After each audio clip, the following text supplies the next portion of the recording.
Mungkin kalau kita masuk sedikit tentang resiko, itu seperti apa sih? Kenapa bisa dibilang ya mungkin kalau di bank itu sedikit lebih terkendali resikonya, atau kita bisa bilang aman dibanding yang di luar perbankan? Itu ada dari sisi apa ya terkait resikonya?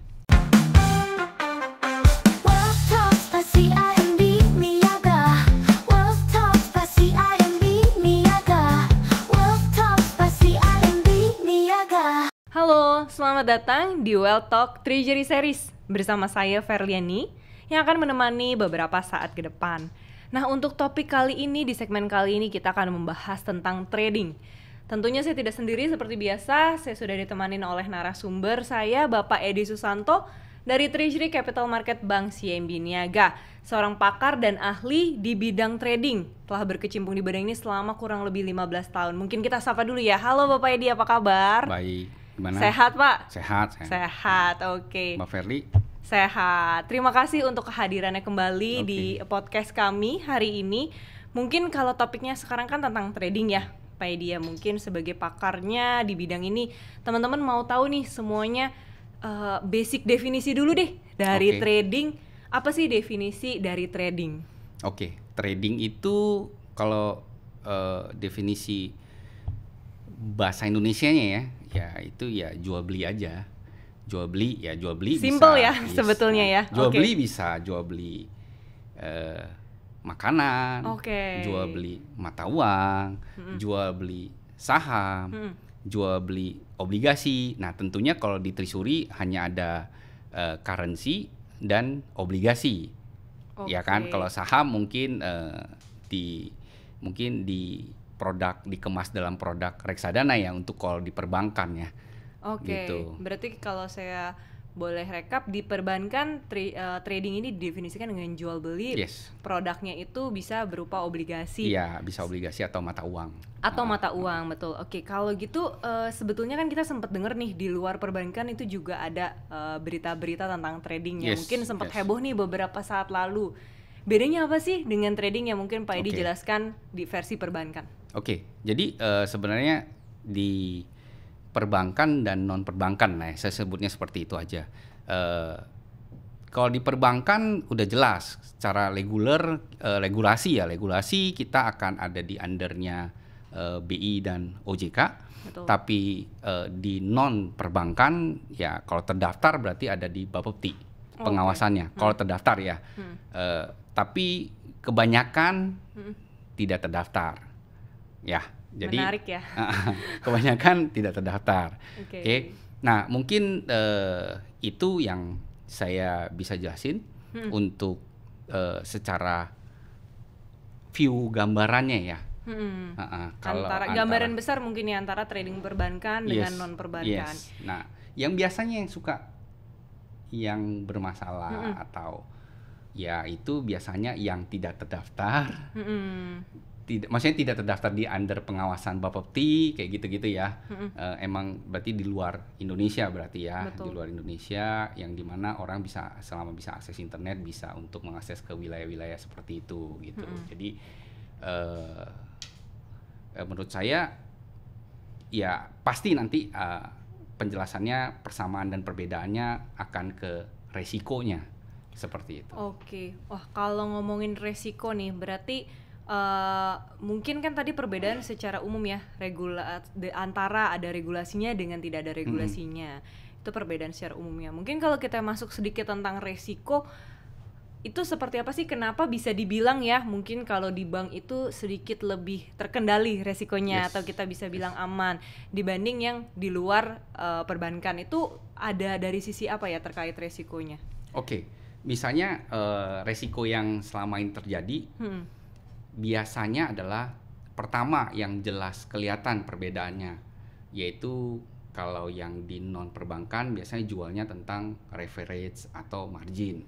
Kalau di perbankan itu tidak ada untuk marginnya. Nah, leverage atau margin itu tidak ada. Nah, kalau di luar perbankan, kalau ngomong leverage dan margin, berarti kan kita dikasih certain level untuk ada utangnya. Berarti di luar yang posisi awal ya? Yes. Ada tambahan lah. Misalnya Ferli masukin 10.000. Misalnya ada boleh leverage atau margin 1:100, berarti ada tambahan 1:100-nya seperti itu. Jadi kalau misalnya saya beli dalam bentuk lot, berarti saya punya kemampuan atau kekuatan untuk lebih dari nominal yang kita punya. Ya memang kita depositkan di awal ya, jadi ada tambahan di sini. Nah di situ adalah yang mungkin harus berhati-hati karena di situ adalah kita sebutnya margin atau leverage tadi ya. Dan sedangkan kalau di perbankan berarti hal ini tidak ada. Tidak ada. Oke, berarti benar-benar jadi 1:1. Yes, 1:1. Saya beli 10.000, misalnya saya beli 10.000 ke Australian sekian dengan kurs anggaplah 10.000 dengan kurs 0,65, ya berarti saya kantongin Aussie 15.000, sekitar 15.000-an kecil lah ya. Nah, saya kantongin 15.000. Jika marketnya jatuh nih misalnya. Ya, bergerak turun misalnya. Bergerak turun, kan kita berharap bergerak naik ya. Ternyata bergerak turun nih. Bergerak turun ke misalnya 1.000 pips. Ya nggak ngaruh. Tetap di atas kertas kita ada di 15.000 itu. Tapi kalau yang non perbankan ada certain level yang kita harus jaga, di mana kalau sudah turun di level itu dan kita di warningin untuk top up dan tidak terjadi top upnya, maka akan terkena margin call namanya. Once kena margin call, seluruh duit kita akan hilang. Nah, akan hilang. Kalau di perbankan tidak begitu. Jadi di atas kertas kita tetap kantongin dan kita punya di rekening sebesar 15.000. Misalnya tadi kan saya kasih contoh 0,65 once dia turun ke 5,5 aja, seharusnya udah rugi ya. Ruginya banyak ya. Ya, tetap rugi nih kita. Tapi di atas kertas tetap kita pegang Aussie 15.000. Equivalentnya mungkin tetap segitu, nominalnya yang turun karena konversinya ya. Arti nominalnya. Ya, betul. Gitu. Selama kita tidak mengkonversikannya, berarti di atas kertas kita tetap pegang nominal awal yang memang kita sudah ketahui ya. Dan tidak perlu dari sisi kita nih atau mungkin dari sisi nasabah untuk keperluan top up karena ada ekstra yang tadi ya. Oke, baik, menarik ya. Mungkin kalau untuk teman-teman awam yang lagi mau belajar gitu ya atau mulai mau tahu cari knowledge tentang trading, ini jadi salah satu informasi yang bisa diambil nih. Apa sih resikonya? Mungkin kan sebelum kita masuk ke dalam satu bidang kita harus mengenal dulu apa resiko-resiko yang akan dihadapi. Jadi makasih banget loh Pak Edi infonya. Jadi kalau misalnya bisa dibilang relatif aman, apakah currency-nya itu available dalam semua currency? Terus kira-kira kalau jam tradingnya tuh gimana ya? Jadi yang tadi ngomong kan contohnya Aussie dollar ya. Available-nya tuh ke currency apa lagi sih gitu? Ya, sebenarnya kalau dari kita currency yang available kalau di CIMB ya khususnya ya ada sekitar 14 mata uang. Nah, kalau yang di luar perbankan itu banyak, sampai gold, BTC, komoditi dan sebagainya. Cuma ya kembali lagi resiko itu harus dipertimbangkan. Nah, itu menurut saya kalau saya prefer bagi pemula mungkin bisa belajar dulu di perbankan daripada ke margin trading langsung gitu ya. Dan mungkin kalau regulated itu pastinya juga akan memberikan certain apa ya, tenang lah ya, ketenangan dengan gitu. ada dibanding pengawasan. Nggak bisa tidur ya. Besok-besok toto posisinya udah harus kena margin call karena harus top up. Karena hitungannya salah gitu ya. Jadi ini memberikan satu ketenangan, peace of mind untuk teman-teman yang baru pemula, baru mau belajar. Dan mata uangnya juga tersedia 14 currency tadi ya.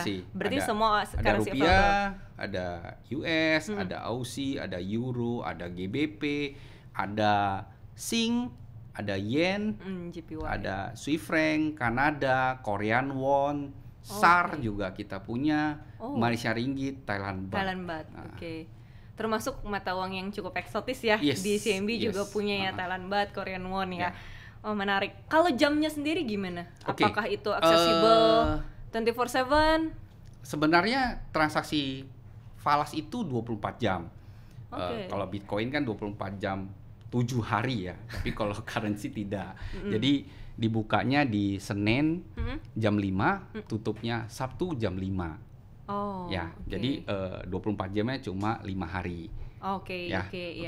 Terus kalau misalnya transaksinya, nah kebetulan di perbankan transaksinya tidak purely 24 jam karena regulator kita kan belum ya. Jadi regulasi kita belum.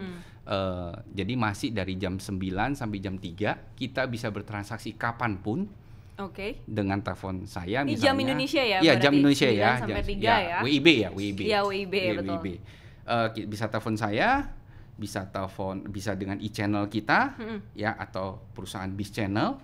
Oke, Ya e-channel kan? dan bis channel ini berarti platform online ya? Ya, platform online. Dari ya. CMB Niaga yes, ya? Kalau e-channel berarti ada Octomobile dan Octoclick ya. Kalau perusahaan bisa bis channel gitu ya, bisa call ke kita juga, bisa datang ke cabang atau lewat RM-nya Bapak Ibu nantinya gitu. Oke. Nah, untuk di luar, tadi kan saya bilang di luar jam kerja ya, jam 9 sampai jam 3. Di luar itu kita sistemnya adalah ODA. Kita titip ODA itu adalah overnight dealing authorization. Jadi kita titip order di mana yang kerjasama mungkin kalau kita dengan anak perusahaan lah ya. Kita anak perusahaan dari CMB Group ya. Berarti kita dengan CMB-nya Singapura atau Malaysia menitipkan order di sana. Once besok tereksekusi, market open dan tereksekusi, kita akan kabarin ke nasabahnya untuk mengeksekusi transaksi tersebut seperti itu. Kalau ODA sendiri kan tadi kepanjangannya overnight dealing authorization ya. Berarti memang hanya bisa H-1 gitu ya? Ya, jadi misalnya kita ordernya misalnya sebelum jam 3 berartinya ya. Jam 3 kita sudah harus kirim ke mereka. Nah, data observasinya itu dari jam 3 sampai jam 9 besok paginya. Dan kalau misalnya tereksekusi jam 9 paginya, kita sudah akan terima email dari mereka bahwa ini harus dieksekusi dan kita harus jalankan itu. Udah confirm lah ya transaksinya, baru akan dihubungi kembali ke nasabah. Oke. Tadi juga channelnya udah dijelasin ya, ada semua channel available yang ada di CMB Niaga ya, baik secara mobile ataupun e-channel ataupun dari bis channelnya. Menarik ya. Nah, kalau untuk nominal tertentu nih, itu biasa ada nominal nomor tertentu yang bisa dapat harga spesial atau gimana sih? Mungkin ini juga kalau misalnya sekarang lagi ada promo berjalan, mungkin boleh diceritain supaya semuanya bisa aware juga nih. Oke, nah ini salah satunya nih. Oh oke, ini ya. Kebetulan nih, ini salah satunya nih, promo berjalannya nih. Oke, jadi kami ganti 3 kali lipat. Yes, Oke, itu yang menarik nih. Kami ganti pionir kita, berani kita memberikan. Guaranteed ya? Yes, guaranteed 3 kali lipat. Dan selama ini sudah ada 3 yang klaim. Itu gimana? Boleh diceritain nggak? Klaim kalau apa? Jadi gini, mungkin Fairly kalau misalnya deal di e-channel di Octomobile atau Octoclick ya, berarti harus sama-sama e-channel. Misalnya di bank lain Fairly lihat harganya ternyata lebih murah misalnya ya, lebih murah. Ternyata kita punya lebih mahal. Fairly harus lakukan deal. Di sini? Iya, di kita di bank lain juga iya. Harus sama-sama lakukan deal.